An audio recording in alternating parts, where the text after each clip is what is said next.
सबसे ऊंची प्रेम सगाई, सबसे ऊंची प्रेम सगाई, सबसे ऊंची प्रेम सगाई। प्रेम के वश अर्जुन रथ हाक्यो, प्रेम के वश अर्जुन रथ हाक्यो, भूल गए ठकुराई, सबसे ऊंची प्रेम सगाई, सबसे ऊंची प्रेम सगाई। दुर्योधन का मेवा त्याग्यो, दुर्योधन का मेवा त्याग्यो, साग विदुर घर खाई, सबसे ऊंची प्रेम सगाई, सबसे ऊंची प्रेम सगाई। ऐसी प्रीत लगी गौतम की, ऐसी प्रीत लगी गौतम की, छोड़ दी पंडिताई, सबसे ऊंची प्रेम सगाई, सबसे ऊंची प्रेम सगाई।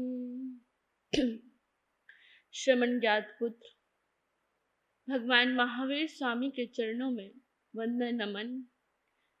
आइंबिल तप आराधिका जिनके आज इतने आइंबिल हो गए हैं, चतुर्मास प्रारंभ से ही आइंबिल आराधना कर रहे हैं, ऐसी दादी गुरनी जी के चरणों में वंदन नमन। साता पूछते हैं, तप ज्योत्सना पूज्य निधि ज्योति जी महाराज, सम्मम आराध्य गुरनी डॉक्टर मुक्ता जी महाराज साहब, समस्त के चरणों में वंदन नमन।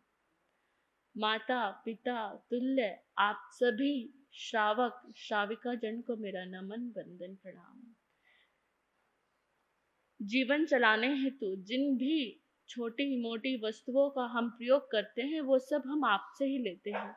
उन सभी संसाधनों के लिए, उन सभी चीजों के लिए आप सभी का धन्यवाद। चाहे वो भोजन हो, जल हो, कपड़ा हो, दवाई हो, सब चीज के लिए आप सभी पर निर्भर है, तो आप सभी का धन्यवाद। ये शरीर लेने का लक्ष्य क्या है? हम सब ये शरीर लेकर बैठे हैं, इस शरीर में बैठे हैं, ये शरीर हम हैं, उसका लक्ष्य क्या है? अगर इस शरीर का लक्ष्य धन कमाना होता, पैसा कमाना होता, रिश्तों को संभालना होता, एक रिश्ते को खुश रखकर दूसरे रिश्ते को खराब करना होता, या फिर सुख साधनों को जोड़ना होता, तो हमारा जन्म एक बार होकर खत्म हो जाता। क्योंकि एक जन्म में तो हम वो सब कर लेते हैं, शादी करते हैं, बच्चे करते हैं, धन कमाते हैं, व्यापार में ऊंचाई देखते हैं, नीचाई देखते हैं, दुख देखते हैं, सुख देखते हैं, सब एक बार में होकर खत्म हो जाता। तो बार बार हम जन्म मरण क्यों करते? क्यों हम बार बार जन्म लेते हैं? तो इसका मतलब शरीर का, इस जीवन का लक्ष्य केवल भोगों में पड़ना तो नहीं। इस शरीर का लक्ष्य है कुछ और है, उस परमात्मा को पाना, उस परमात्मा के करीब हो जाना, उस परमात्मा को देख लेना। बड़ी विलक्षण बात है, बड़ी विलक्षण से भी विलक्षण है ये भूमि, जिस भारत भूमि में हम सबका क्या हुआ है, जन्म हुआ है। हम भारत जैसी भूमि में पैदा हुए हैं।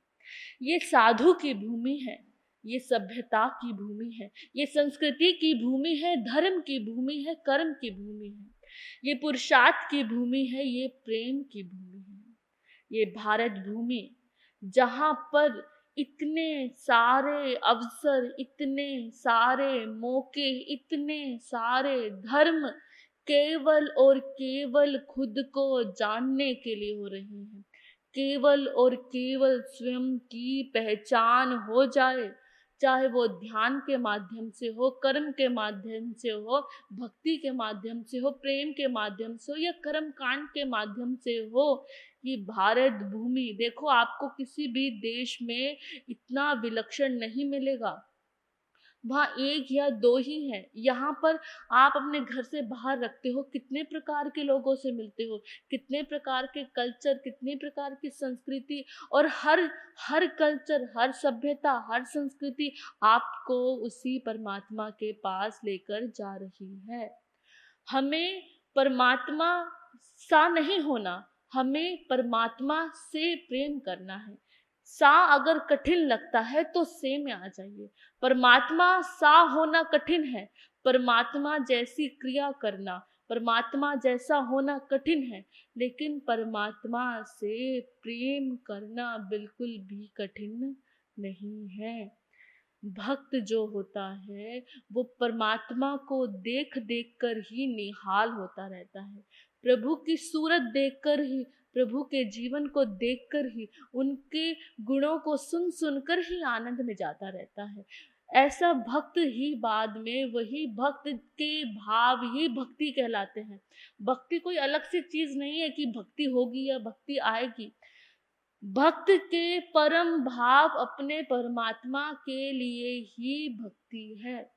आदि शंकराचार्य कहते हैं कि 1000 कामदेव से भी सुंदर उस श्याम का मुखमंडल, उसके नेत्र को छोड़कर, उसके मुखमंडल को छोड़कर, ये नेत्र जिस चीज को भी देखते हैं, मतलब परमात्मा के मुखमंडल को छोड़कर, उसके रस को छोड़कर, ये नेत्र जहां भी सुख लेने का प्रयास करते हैं, जिन भी विषय आसक्तियों में खोते हैं, वो दुर्भाग्यपूर्ण है।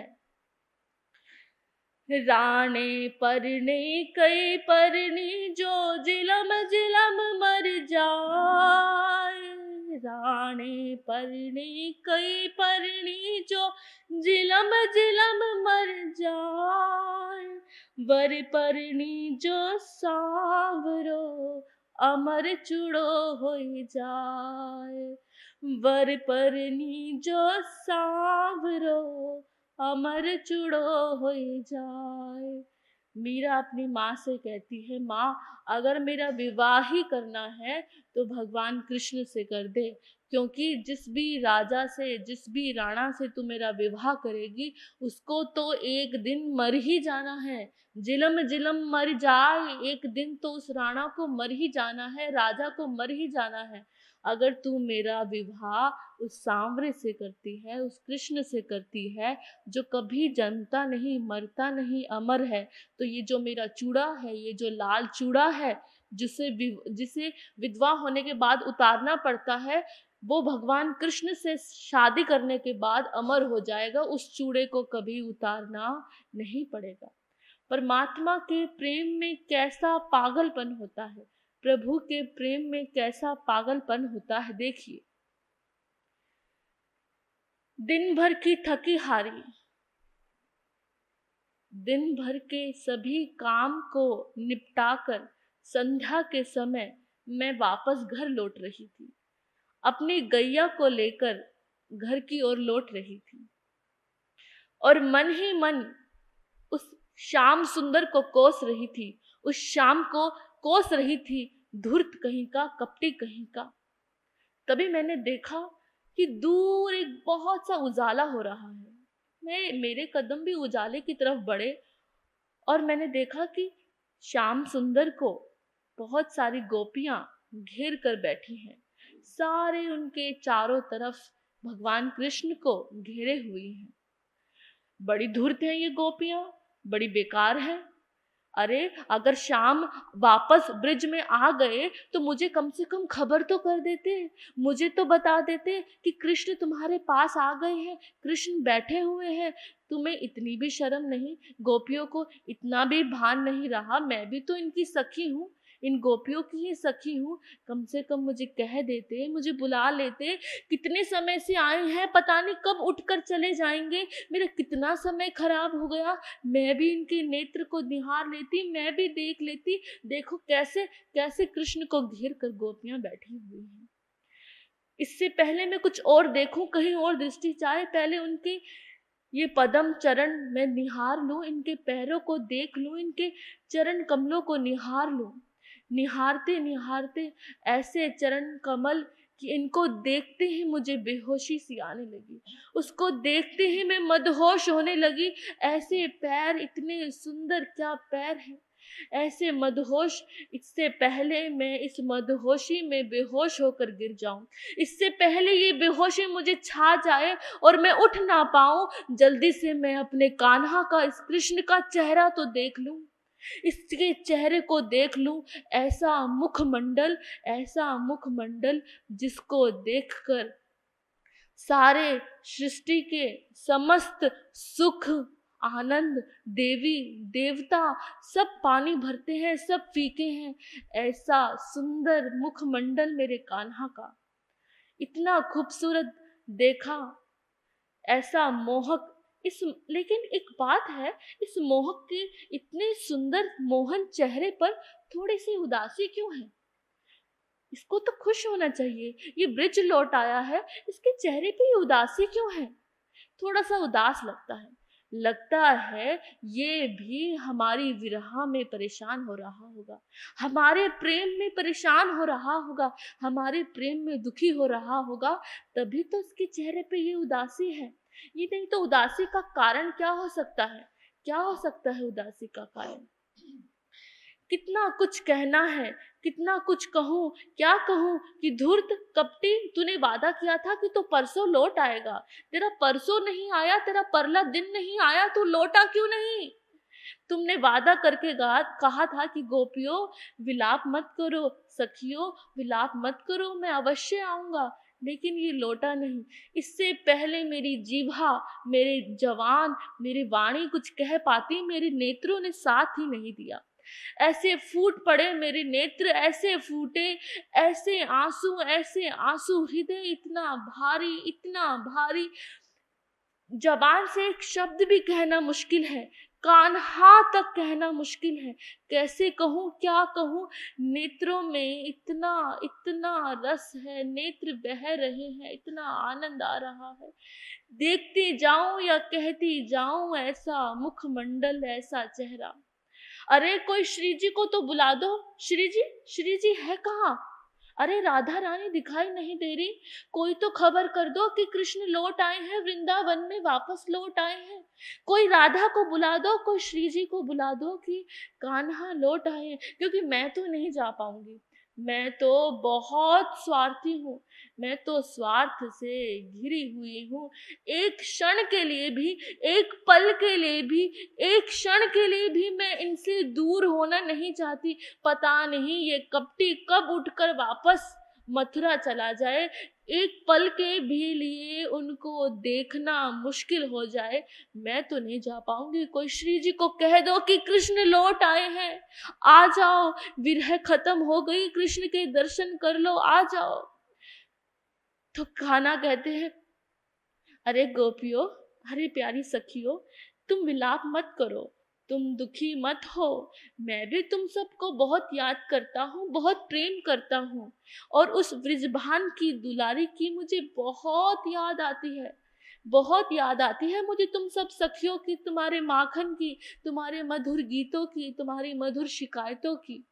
और उस वृषभान की दुलारी को तो मैं पल पल क्षण क्षण याद करता हूँ। और कहते कहते कृष्ण कृष्ण कृष्ण, कान्हा, श्यामा, सुंदर कृष्ण कहकर रो पड़े। ये कैसा नजारा है? कृष्ण खुद को ही क्यों पुकार रहे हैं, खुद को ही क्यों पुकार कर रो रहे हैं? देखा, गौर से देखा, ध्यान से देखा तो कृष्ण वहां पर थे ही नहीं, कृष्ण कभी लौटे ही नहीं। वो तो श्री जी, प्यारी राधा जू, प्यारी राधा रानी कृष्ण का रूप धरकर बैठी थी। हमारे सूखे हृदय को संताप देने के लिए, हमारे भीतर उस प्रेम का बीज बोने के लिए, उस प्रेम रस में हमें डुबोने के लिए ये श्री जी ने क्या कर दिया, खुद कृष्ण बनकर बैठ गई, उस छलिए की आस हमारे भीतर जगा दी कि वो वापस लौटेगा। जिसका लौटना मुश्किल है वो कृष्ण कभी वापस लौटेगा। ये श्री जी ने क्यों आस जगा दी, क्यों कृष्ण बनकर बैठ गई। उस दिन मैं बिलख बिलख कर रोई, फूट फूट कर रोई, श्री जी के पैर पड़ कर रोई।